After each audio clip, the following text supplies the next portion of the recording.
తప్పకుండా అక్కడ మంచినీటి సమస్యను తీరుస్తారని చెప్పి మీకందరికీ కూడా నా ప్రయత్నాన్ని ఎమ్మెల్యే గారి ప్రయత్నం దానిపైన ఉంటుందని కూడా మీకు తెలియజేస్తా ఉన్నా. ఈరోజు గ్రామాల్లో ఎక్కడైనా కోడుమూరులో అరాచక శక్తులు దౌర్జన్యాలు పంచాయతీల రూపకంగా ఎవడైనా రవిడీజం పేరు చెప్తే పోలీస్ చర్యలు ఎట్లా ఉంటాయంటే గతంలో కూడా అనుభవాలు ఉంటాయి. ఎవరిని మనం ఏం చేంజ్ చేసుకోవాల్సిన పని లేదు. రవిడీజం అంటే ఏముంటుంది? టూరిజంలో ఈరోజు కాశ్మీర్ ఎంత అభివృద్ధి చెందిన టూరిజానికి పోతే చంపేశారు. రవిడీజం చంపితే ఇక్కడ రాదు, టూరిజం డెవలప్ కాకూడదు అంటే ఏం చేసింది ప్రభుత్వం? అక్కడ ఈ రవిడీ ముఖలను ఏం చేసింది? 90 మందిని ఒకరి దాడి చేసింది మన ప్రభుత్వం, నరేంద్ర మోడీ గారు. ఇక్కడ కూడా కోడుమూరు నియోజకవర్గంలో అభివృద్ధి తప్ప ఇంకొక దానికి అవకాశం ఉండదని కూడా మీకందరికీ నేనున్నంతసేపు ఏ దౌర్జన్యం కొనసాగినా అది నా బాధ్యత అని చెప్పి మీరు ధైర్యంగా గ్రామాల్లో అభివృద్ధి చేసుకోవచ్చు. మీరంతా ముందురండి. రేపు గ్రామాల్లో వచ్చే ఎలక్షన్లలో వైసీపీ మాత్రం మేము దౌర్జన్యాలు చేసి ఓట్లు వేయించుకునేది ఇది పెద్ద చరిత్ర కాదు. రాష్ట్రం అంతా బెదిరించారన్నారు, తెలుగుదేశం పార్టీ పోటీ చేయలేదన్నారు. కానీ కర్నూలు మండలంలో 23 ఉంటే 16-17 సర్పంచులు, అదేవిధంగా ఎంపీటీసీలు, బెలగల్ మండలంలో గూడూరులో దాదాపు 38 మంది ఎలక్టెడ్ బాడీ మీ జగన్మోహన్ రెడ్డికి వ్యతిరేకంగా అన్ని చోట్ల పోటీ చేయకుండా మీలాంటి ప్రజలు మా ఇంట్లో ఉన్నంతసేపు ఏ తుపాకులు కూడా పనిచేయవు. వాళ్ళ రవిడీజాలకు కేసులకు భయపడే మనస్తత్వం లేదు. కోడుమూరులో మా వెంట తెలుగుదేశం పార్టీ వెంట ఉన్నటువంటి వాళ్ళు ధైర్యంగా ఉండరు కాబట్టి మేము గెలిచాం తప్ప అది మా గొప్పదనం కాదని చెప్పి కూడా భవిష్యత్తులో నా వెంట ఉన్నటువంటి వాళ్ళు ఎన్టీ రామారావు ఏ ఆశయాలతో ఉన్నారో అదే ఆశయాలతో ఉన్నారు. తెలుగుదేశం పార్టీ వాళ్ళే నా వెంట ఉన్నారు తప్ప ఏ కాంగ్రెస్ వాళ్ళు లేకపోతే స్వార్థపరులో లేరు. నా పక్క ఉండేది బీసీ, ఎస్సీ, మైనార్టీ వర్గాలే తప్ప ఈ దోపిడీదారులు లేరనేది కూడా దయచేసి మీ సహకారం అందించండి. కలపరి గ్రామానికి కూడా చాలా మంది, కలపరి కాదు పెరుగుదొడ్డి గ్రామం కూడా చిన్న గ్రామం అయినా దానికి ఆమ్లెట్ గ్రామం అయినా అందరూ నాకు కులకృతుల ఎస్సీలు కానీ బీసీలు కానీ అన్ని వర్గాల వాళ్ళు మొత్తం నాకు కావాల్సినటువంటి వాళ్ళే. గతంలో వెంకటేశ్వర్లు ఉన్నాడు, తర్వాత ఆయన కావాల్సిన ఉన్నారు, ఎస్సీ సోదరులు కూడా చాలా మంది ఉన్నారు. అందరి పేరు పేరున చెప్పలేము, అందరు కావాల్సినటువంటి వాళ్ళే. అందుకనే సభ అని చెప్తా ఉన్నా. కాబట్టి ప్రతి గ్రామం ఈరోజు కోడుమూరులో ఎక్కడ పోయినా కానీ ఖచ్చితంగా అభివృద్ధి కావాలని కోరుకునే వాళ్ళు ఉన్నారు. కాబట్టి అంత మెజార్టీ వచ్చిందంటే ఒక్కసారి ఆలోచించండి. ఈ పార్లమెంటు నియోజకవర్గంలో ఈరోజు అత్యధికంగా 23,000 మెజార్టీ వచ్చింది. దస్తగిరి మంత్రి చేయలేదు, విష్ణువర్ధన్ రెడ్డి ఏ రోజు మంత్రి కాలేదు. ఎందుకు వేశారు? ప్రజలు ప్రతిసారి మన ఇంట్లోనే ఉన్నారు. తెలుగుదేశం కానీ ఆ రోజు మేము మద్దతు ప్రకటించినప్పుడే అత్యధిక మెజార్టీ రావడం జరిగింది.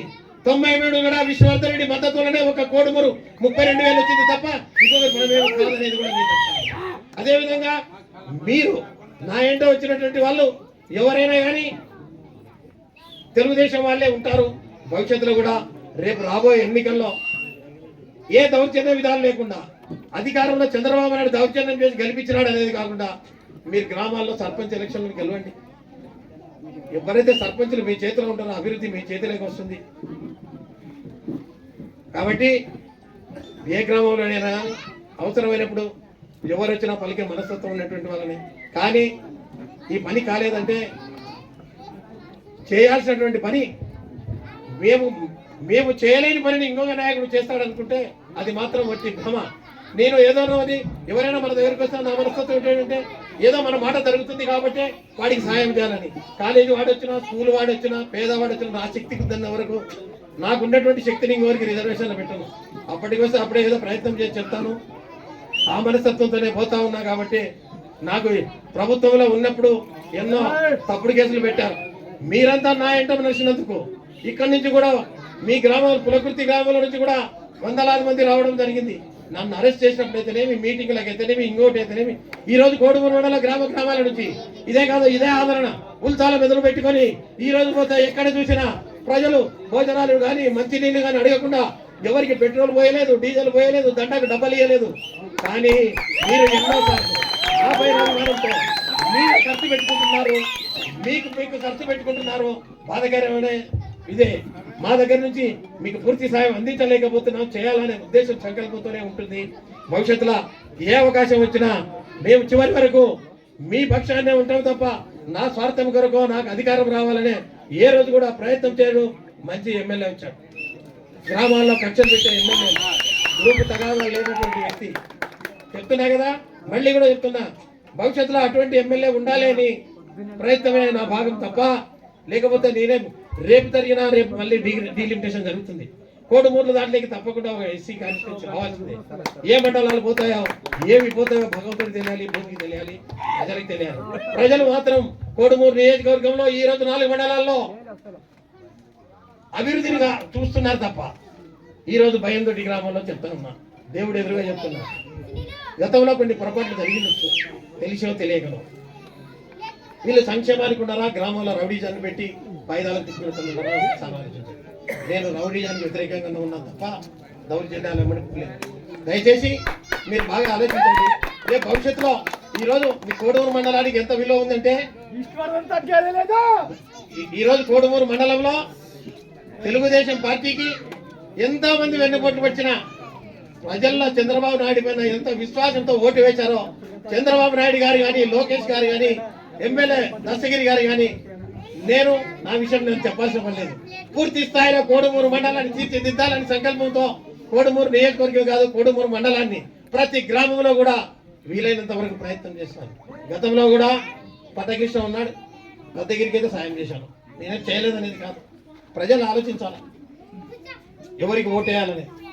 మీ నాయకత్వంలో ఉంది, అందరినీ కలుపుకొని పోవాలి. గ్రామాల్లో వీలైనంత ఒక అభివృద్ధి చేస్తే అందరు ఓటర్లలో ప్రతి ఒక్కరు నాయకుడే. ఎంతో మంది ముఖ్యమంత్రులు అయ్యారు, మంత్రులు అయ్యారు. ఈరోజు దశగిరిని ఎవరైనా చూసారా? ఆ రోజు నాగరాజును ఎవరైనా చూసారా? మళ్ళీ వాళ్ళు ఎట్లా ఎమ్మెల్యే అయ్యారు, ఎంపీ ఎట్లా అయ్యారు? ఓటు ఎవరిది? మీది. ఓటు ఎవరిది? మీది. మీ చేతిలో ఉంది కాబట్టి భవిష్యత్తు కూడా ఖచ్చితంగా అభివృద్ధికి సహకరిస్తాం. ఏవైనా గతంలో నా పక్షాల నుంచి ఏమైనా చిన్న మిస్టేక్ కానీ పొరపాటు జరిగినా కూడా నా దృష్టికి తీసుకొని రండి.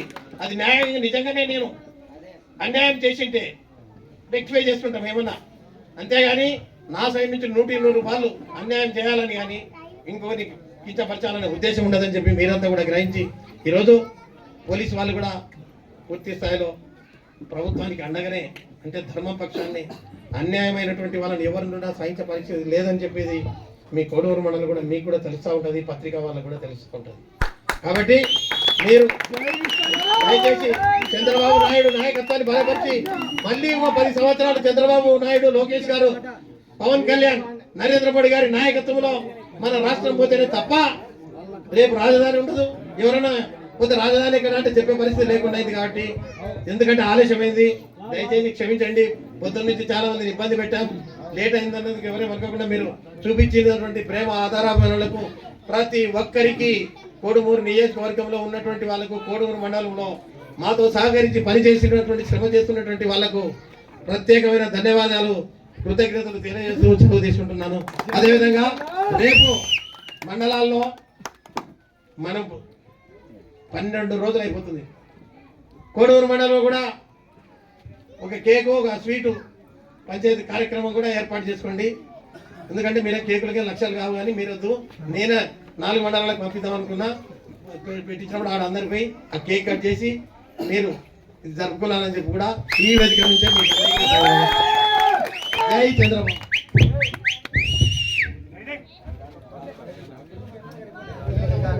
Thank you sir. మరి పెద్దయ్య గారికి, రెడ్డి గారికి, మరి అలాగే మరి ఎమ్మెల్యే గారికి పొద్దు నుంచి ప్రారంభ బస్సులు పెట్టినాయి. మరి దాన్ని కూడా ఎలాంటి విసుగు చెందకుండా అలాగే మీరు కూడా లేట్ అయిన